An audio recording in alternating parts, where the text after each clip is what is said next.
మోషే శుభోపవాసములలోని 19వ దినము 19 సీనాయి పర్వత శిఖరానుభవము నిర్గమ 19 నుండి 3-25 ప్రార్థన తండ్రి, నీ ప్రభావ మహిమలతో సీనాయి కొండమీదకు దిగివచ్చిన తండ్రి, నీకు స్తోత్రములు.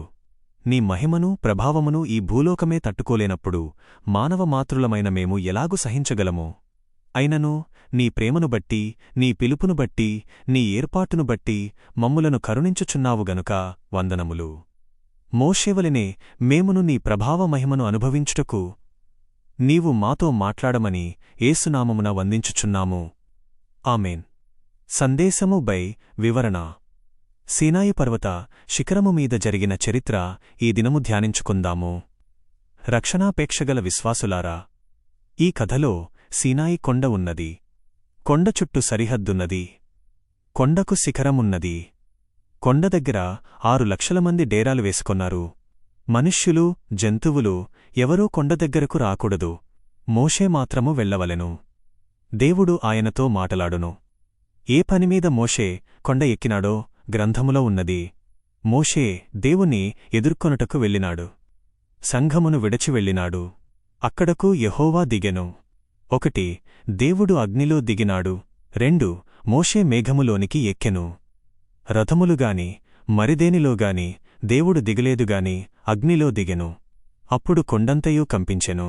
1 అగ్ని, 2 పొగ, 3 భూకంపము, 4 ఉరుములు, 5 మెరుపులు, 6 బూరలు మ్రోగుచుండెను.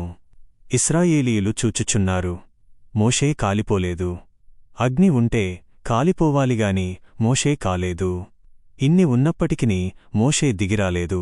భూమి వణికినను కొండమీద మోషే, కొండ క్రింద ప్రజలున్నారు. అగ్నిలో దేవుడున్నాడు. దూరములోనున్న వారికి భయముగాని దేవుని సన్నిధిలోనున్న మోషేకు భయములేదు. పై 5 విషయములలో మోషేకు భయములేదు గాని దూరములోనున్న ప్రజలు భయపడిరి. ఇవన్నీయు దేవుని సన్నిధి యొక్క గురుతులయ్యున్నవి. పై 5 విషయములు. మోషేతో దేవుడు కంఠస్వరముతో మాటలాడెను. మోషేకు పూర్వము ఎవరితోనూ దేవుడు ఇట్లు మాట్లాడలేదు. మోషేకు ముందు దేవునికి సంఘము లేదు గాని మోషే కాలములో సంఘమున్నది. అంతకుముందు ఒక్కొక్కరున్నారు. హేబెలు, ఏనోషు, నోవాహు, ఈలాగు. దేవుని ఆజ్ఞలు మైనస్ సిద్ధపాటు ఒక్కొక్కరున్నారు. అయితే మోషే వచ్చిన తరువాత సంఘమునకు వినిపింపవలసినవి మోషేకు చెప్పెను. వస్త్రములు మొదలైన సమస్తము సిద్ధము చేసుకొనండి, స్నానము చెయ్యండి అని మోషేకు తెలియజేసెను. మోషే వారికి తెలియచేసెను. వారు సిద్ధముగా ఉన్నారు. మోషే వచ్చెను. దేవుని యొద్దకు వెళ్ళెను. అప్పుడు దేవుడు 10 ఆజ్ఞలు ఇచ్చెను. ఇప్పుడు ఇంకా ఎక్కువ ఇచ్చెను. సంఘమునకు అనుగ్రహించిన శాస్త్రములు.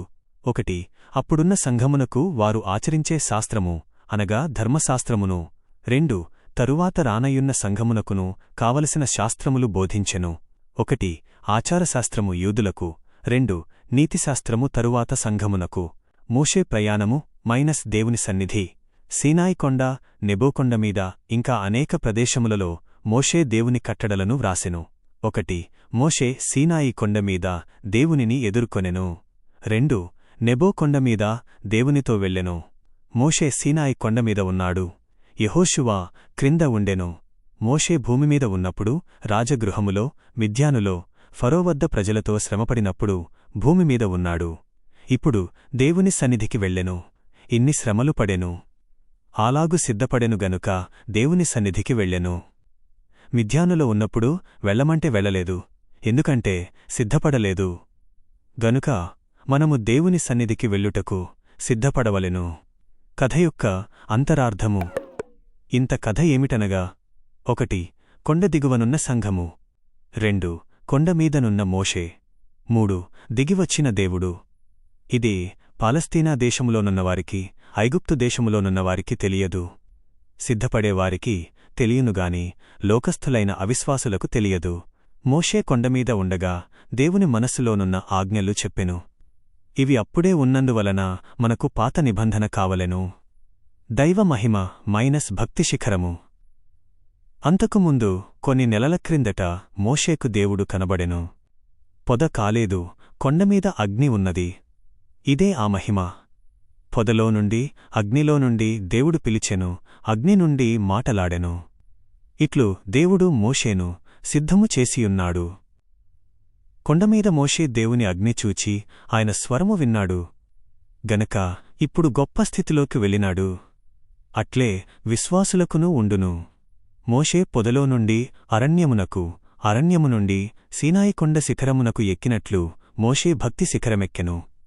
విశ్వాసులైన వారు కూడా తమ భక్తిలో అట్లే శిఖరమెక్కవలెను. షద్రకు, మేషాకు, అబెద్నెగోలు అగ్నిలోనున్నను వారు చావలేదు. అగ్నివెలుపలున్నవారు చనిపోయిరి. అలాగే ఇక్కడ కొండ, లోకాగ్నికి, దేవుని అగ్నికి గల భేదము. అంటుకొనేవారు చనిపోతారు గాని కొండమీదనున్న ఆయన చావడు. ఈ అగ్నికి ఆ అగ్నికి తేడాయున్నది. లోకాగ్ని నాశనము చేసేది, దేవుని అగ్ని కాపాడేదిగాని పాపమున్నవారు చనిపోదురు. మోషేమీదనున్న అగ్ని దానియేలు వ్రాసిన అగ్నికి ముంగుర్తు. స్నానము చేసిన, సిద్ధపడిన ఇశ్రాయేలీయులు కొండ ముట్టుకొంటే చనిపోవుదురు. సిద్ధపాటులోని అంతస్తుల భేదము. మోషే సిద్ధపడ్డాడు, వారు సిద్ధపడ్డారుగాని ఇరువురి అంతస్తులో తేడాయున్నది. మోషే సిద్ధబాటుకు, ప్రజల సిద్ధబాటుకు తేడా ఉన్నది. ప్రజలు అక్కడ ఉండగలిగినంత సిద్ధపడ్డారు. మోషే కొండ ఎక్కగలిగినంత సిద్ధపడ్డాడు. మత్తయి సువార్త 25వ అధ్యాయములో యేసు ప్రభువు చెప్పిన దృష్టాంతములోని కన్యకల గుంపులో మొదటి గుంపు వెళ్ళెను, రెండవ గుంపు వెళ్ళలేకపోయిరి. అందుకు కారణమేమనగా 1 విశ్వాసములో, 2 భక్తిలో, 3 దేవుని వాక్యజ్ఞానములో తేడాయున్నది, 4 అంతస్తులలో మరియు 5 అనుభవములో తేడాయున్నది. అందరు సిద్ధపడుచున్నారుగాని తేడాయున్నది. మోషే సరిహద్దు దాటిన తరువాత దురాలోచన ప్రవేశిస్తే చనిపోవును. ఇట్లు మాటలాడి తిరిగివచ్చు. సమయములో ఎప్పుడు చెడ్డ తలంపు వచ్చినా మోషే నశించిపోవును. మనోనిదానము చాలా కష్టమైనది. తన కండ్లు, తన చెవులు దేవునివైపే ఉండుట చాలా కష్టము. మనోనిదానము మైనస్ పరిశుద్ధత. మోషేకు దేవుని సన్నిధిలోనున్నప్పుడు చెడు తలంపు వస్తే దూది కాలునట్లు కాలిపోవును. ఆ ముగ్గురు బాలురు అగ్నిలో ఎందుకు కాలేదు? ఆ ముగ్గురు దేవుని సన్నిధిలో ఉన్నారు గనుక, వారు ఆ పనికి సిద్ధపడ్డారు గనుక చనిపోలేదు. మోషే గుడారము వేసినప్పుడు అతి పరిశుద్ధ స్థలములో మోషే దేవుడు ఉండవలెను. అతి పరిశుద్ధ స్థలములో మోషే యొద్దకు మేఘము వచ్చేది. ఆ మేఘమును అంటుకొనకూడదు. ఇప్పుడు భయము పోయింది. ఆ ప్రభువు చనిపోయినప్పుడు తెర చినిగిపోయెను. ఇప్పుడు అందరూ దేవుని సన్నిధికి వెళ్ళుచున్నారు. మోషే నాశనము కాలేదంటే సన్నిధిలోనున్నప్పుడు చెడు తలంపు రాలేదు గనుక, మనోనిదానము పోలేదు గనుక సన్నిధిలోనికి వెళ్ళువారు ఇట్టివారయ్యుండవలెను. చెవులు, కండ్లు అన్నీ మూసివేసి మనోనేత్రములు తెరవవలెను. ఆత్మీయ పరిశీలన మైనస్ ముగింపు. 1 ఏ చెడ్డ తలంపులు లేకుండా చేసుకొన్నావా? 2 దేవుని చూచితివా? 3 మోషేవలే ఏకమనస్సు కలిగియున్నావా?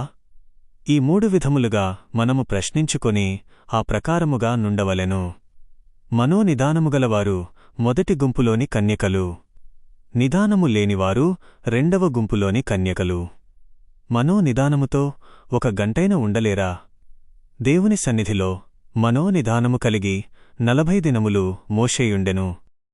మనము కూడా మనోనిదానము కలిగియుండవలెను. మోషే సువార్తల వృత్తాంతములోనికి వచ్చెను. మత్త 17వ అధ్యాయము. మోషే, ఏలియాలు ఇరువురు 40 దినములు దేవుని సన్నిధిలో నున్నారు గనుక వారిరువురు జత. వారు కొన్ని గంటలు ప్రభువుతో మాటలాడి వెళ్ళిరి. మనము దినమునకు 1 గంటైన దేవుని సన్నిధిలోనుంటే కుటుంబమునకు దీవెన కలుగును. ఒకరు 1 దినమంత ఉపవాసముండి దేవుని సన్నిధిలో నుండిన బలముండునా, శరీర బలము అధికముగా ఉండును. దేవుని సన్నిధి మైనస్ ముఖ ప్రకాశత. దేవుని సన్నిధి నుండి మోషే దిగగా ఆయన ముఖములో ప్రకాశతయున్నది. ఇశ్రాయేలీల దగ్గరకు రాగా ఆ కాంతి తగ్గినదిగాని శరీర బలహీనత లేదు. 1 మోషే, 2 ఏలియా, 3 యేసు ప్రభువు 40 దినములు ఉపవాసమున్నారు. వీరు ముగ్గురు బలహీనులు కాలేదు. సాధుసుందర్ సింగ్ గారికి బలహీనత కలిగెను. మీరునూ ఇప్పుడే అట్లు చేసి బలహీనులు కాకుండునట్లు ప్రయత్నించండి. అభ్యాసము వల్ల ఇట్లు ఉండవచ్చును. ఆధ్యాత్మిక అభ్యాసము. ఉదా. ఒకమే అన్నము, నీళ్లు లేకుండా 6 దినములు దేవుని వాక్యము చదివి బయటికి రాగా ఏమి తగ్గలేదు. మోషేను దేవుడు పిలిచాడు గనుక 40 దినములు ఉండగలిగెను. సొంత ఉద్దేశ ప్రకారం ఉంటే బలహీనత వచ్చును. ఇది బైబిలులో వ్రాయబడినది గనుక అధిక భక్తి కొరకు ఈ క్రమము ఏర్పాటు చేయబడినది. ఇట్లు అందరూ ఉండలేరు, ఎవరో ఒకరు ఉండగలరు. మీరు ఉండండి అని చెప్పను. ప్రభువు వద్దనినా నేను వెళ్ళుమని చెప్పను. ఉపవాస నియమము మైన సిద్ధపాటు. సీనాయి కొండ పవిత్రమైన కొండ. ఇప్పుడు సీనాయి కొండమీద క్రైస్తవ బైరాగులున్నారు, మిలిటరీకి వెళ్లినవారు చూచిరి. ఇక్కడ ఉండగానే ఇవన్నీ నేర్చుకుని సిద్ధపడి పరలోక శిఖరమునకు వెళ్లవలెను. ఉపవాసము బహిరంగముగా ఉండకూడదు. శరీర బలహీనత ఉండకూడదు. మత్తయి 6:1 ప్రభువు చెప్పినట్లు మన నీతికార్యములు ఆయనకే కనబడవలెను. మనము మహిమకు సిద్ధపడునట్లు ఆత్మ సహాయమున మనము ఆ మనస్సు కలిగి సిద్ధపడవలెను. దీవెన దీవెన. అలాగు ఆయన మహిమను ప్రభావమును అనుభవించుటకు ఇక్కడనే అభ్యాసము చేసికొను కృపను ధన్యతను ఈ 40 దినములలో పెండ్లికుమారుడు మీకు అనుగ్రహించి మోషేవలే శిఖరానుభవములో స్థిరపరచునుగాక. ఆమేన్.